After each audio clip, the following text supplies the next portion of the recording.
Tonight we're going to start a whole new series of messages that we plan to have 10 of them, and they are all going to be focusing on the significance of the encounter that Moses had in the Old Testament with God in the burning bush. I'm convinced that that episode is a watershed episode, not only for the life of Moses, not only for the history of Israel, but for the history of the entire world. And what I will be doing in the first couple of lectures is looking at a little bit of the early period of Moses' life leading up to that encounter in the burning bush. And the last 8 messages will be focusing on the theology that is revealed, that is, the knowledge of God that is revealed to us in that particular incident. I'm reading tonight from the New Geneva Study Bible, and if you have that or the Reformation Study Bible, you will see on the spine the logo of this Bible, which was the symbol of the Protestant Reformation, which symbol is, of course, the burning bush. And so let's begin tonight by looking at the early portion of the book of Exodus in the first chapter. In verse 8 of chapter 1, we read a statement that is somewhat ominous. It's foreboding. It introduces a notion of deep and profound concern that sets the stage for all that will follow in the book of Exodus. Verse 8 reads as follows: "Now there arose a new king over Egypt who did not know Joseph." Now, if you're familiar with the history that's unfolded in the book of Genesis, you immediately feel the weight of this statement, because the book of Genesis ends where the children of Israel are invited to move from Canaan, where the famine had hit so heavily, and come now into the borders of Egypt, where Joseph was serving as the prime minister. And this Jewish family was given the land of Goshen as a settling place. But as the years passed, the population of this Jewish group living within the borders of Egypt grew exponentially, became a large portion of the population of Egypt. And in earlier days, they enjoyed the favor of the Pharaoh who had promoted Joseph to the level of prime minister. But now that's all in the past. And a new Pharaoh comes to power, whom we're told here did not know Joseph. And that signals a radical shift in the relationship between the Jewish visitors or immigrants and the host country of Egypt. And this new king said to his people, "Look, the people of the children of Israel are more and mightier than we are." That's probably hyperbole.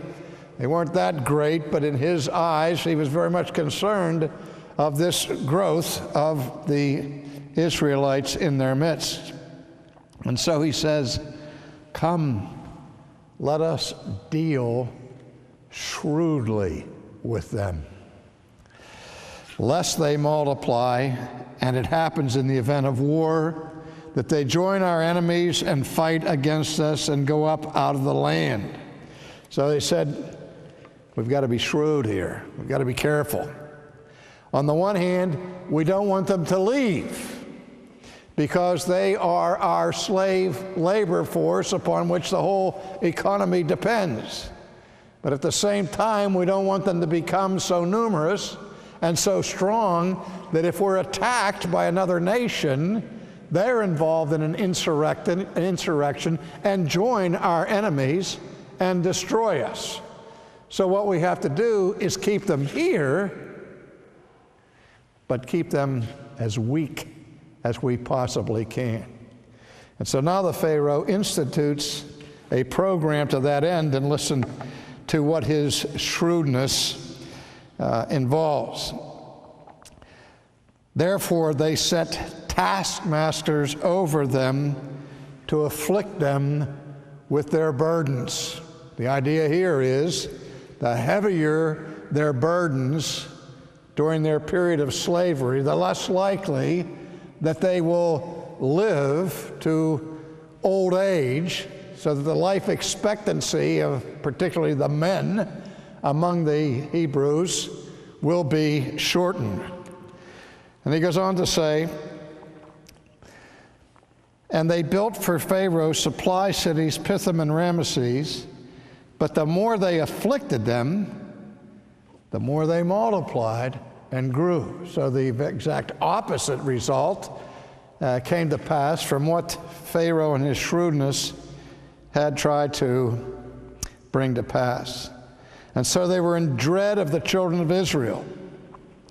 So the Egyptians made the children of Israel serve with rigor. That is, again, they increased the burden. They made their lives bitter with hard bondage in mortar, brick, and all manner of service in the field. And so that all the service they made were made with rigor. Now, what comes next is of enormous significance for the history of the world. You see the situation that the Pharaoh has and what he's trying to control. Before we look at what comes next, I want to ask this question, a question that easily would begin an argument among Christian people. Who do you think was the most important person in the entire Old Testament? Well, I can hear various nominations for that office.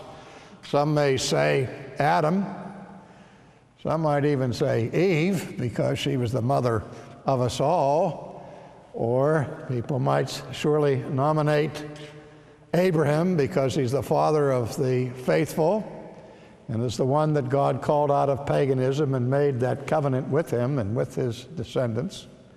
Some might nominate David as the prefigurement of the king that would come in New Testament days in the person of Jesus. And all of those persons that I've just mentioned are, I think, legitimate candidates. And it's just like saying who was the greatest football player ever lived. You can argue these questions forever.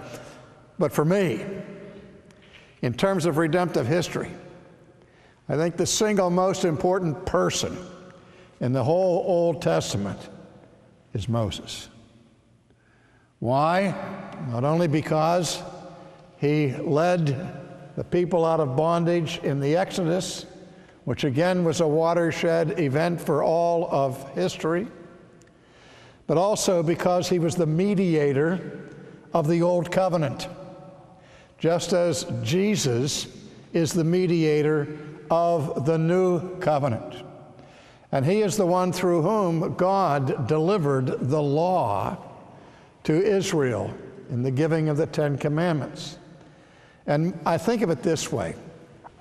No Moses, no escape from bondage, no Exodus, probably wouldn't be a surviving Jew on the face of the earth today. Because without the Exodus and the leadership of Moses, the Jewish slaves would never have been molded into a nation by God. And they would never have had the law code that was delivered through Moses. You can't study jurisprudence in Western civilization without seeing the impact of the Decalogue delivered by Moses upon later Roman law, certainly on British law, and on American jurisprudence. So this man is of enormous significance, and the early chapters of the book of Exodus reveal to us an extraordinary providence by which God in his sovereignty gave the world Moses. Because now the fear of Pharaoh has escalated to such a degree that his new program of shrewdness, in order to protect his concerns about this growing strength of these Jewish slaves, was to destroy the boy babies that were about to be born. In a significant redemptive historical parallel, an edict comes out from Pharaoh, not unlike Herod's program in New Testament days with the slaughter of the infants in order to destroy the Christ child. So now, in this epoch of history, the Pharaoh issues a decree to destroy the newborn Jewish boys. And let's read what it says. So the king of Egypt spoke to the Hebrew midwives, of whom the name of one was Shiphrah and the name of the other Puah. And he said, when you do the duties of a midwife for the Hebrew women, see them on the birth stools. If it is a son, then you shall kill him. This is not simply a government sanctioning abortion, as wicked as that is. But this is a case where a government is commanding infanticide. The government, the king, instructs the Hebrew midwives, if you see that woman giving birth and the baby is a boy, it is your duty to kill it. If it's a daughter, then she shall live. Verse 17, but. One of my favorite words in biblical history, but. Something comes along that thwarts this decree of the most powerful ruler in the world. But the midwives, who, by the way, I'm sure were intimidated by the power of Pharaoh. How could they not be? Since he was the most powerful man in the world. But the scriptures say that the midwives feared God. These were God-fearing women who had more reverence and fear of offending God than they had of offending Pharaoh. Without that fear, in the providence of God, again, no Moses, no Exodus, no law. So, but the midwives feared God and did not do as the king of Egypt commanded him. This is an act of civil disobedience that receives the blessing of God, because we are always to obey the civil magistrates unless they command us to do something that God forbids, or forbids us from doing something that God commands. And in this case, they were commanded to kill these babies, which would violate the character of God and their own consciences. And so they disobeyed the Pharaoh. They did not do what the king commanded them, but saved the male children alive. And Pharaoh gets wind of this. And listen to this. He calls the midwives in. He said, what are you doing? Why have you saved these babies? Why have you not done what I told you to do? So how do the midwives respond? They respond with a righteous lie. There are such righteous lies. We understand the biblical ethic that there is a sanctity of truth, and we are to speak the truth whenever we possibly can. But the principle is this, that we are always to tell the truth to whom the truth is due. That is, we are always called to tell the truth, the whole truth, and nothing but the truth in the case of justice.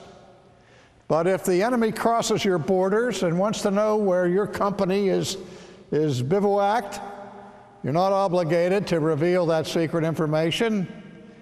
If a murderer comes to your house and wants to know where your child is and you know that his intent is to kill him, you're not required by God to tell him, oh, well, he's hiding in the bedroom. Now, this was a godly deceitfulness which receives the full blessing of God, by the way. They said to Pharaoh, the Hebrew women are not like the Egyptian. They're lively. They give birth before the midwives even come to them. No long labor period for these ladies. You know, when they're ready to deliver, wham, they have the baby before the midwives can even get there.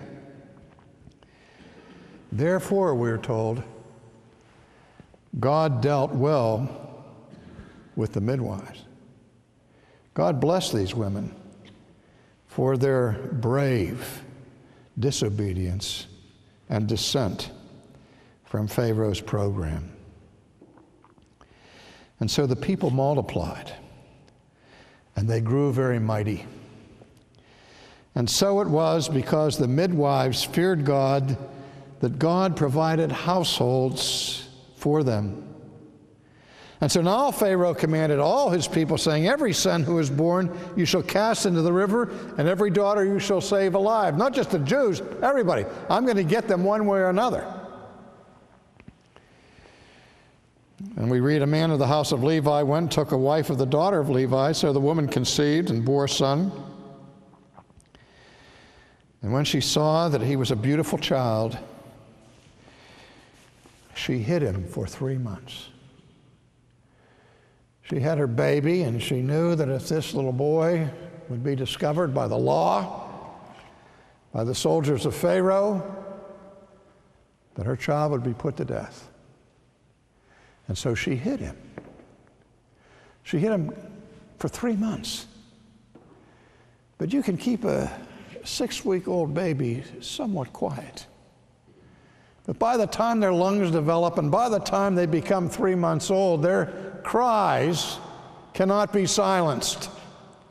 And so people will begin to take note that there is an infant here, and they cannot be continually hidden. And when she could no longer hide him, she took an ark, the same word that is used for Noah's ark. She took an ark of bulrushes for him, dabbed it with asphalt and pitch, built this little vessel, and put the child in it, and laid it in the reeds by the river's bank. And she consigned her baby to the benevolence of God, to his sovereignty, and to his providence. She knew, I am no longer able to keep this baby safe. I have to let him go. And I have to put him into the hands of my God. That my God will save his life, protect him from the wrath of Pharaoh. And so she built this little boat. And she didn't set it adrift in the Nile. She put it in the reeds where it could still remain hidden, and had the baby's older sister go and watch and see if anybody would come along, if anyone would rescue the baby. Then in the providence of God, a woman came down to bathe at the river. She wasn't looking for Hebrew babies to adopt. She just went down to the river to bathe, and it wasn't just any lady. It was Pharaoh's daughter. Can you imagine the terror in the heart of Moses' sister when she sees the daughter of Pharaoh approaching the reeds where that little ark is hidden with her baby brother? Oh no. She's coming closer and closer and closer, and it's Pharaoh's daughter. Her maidens walked along the riverside, and she saw the ark among the reeds. And so she dispatched her maid to go and get it. What is that? What's that thing over there? And when she opened it, she saw the child. And the child began to cry. She opens this package she didn't expect to find in the reeds, and there's a baby, 3 months old. And the baby looks up at the daughter of Pharaoh and starts to weep.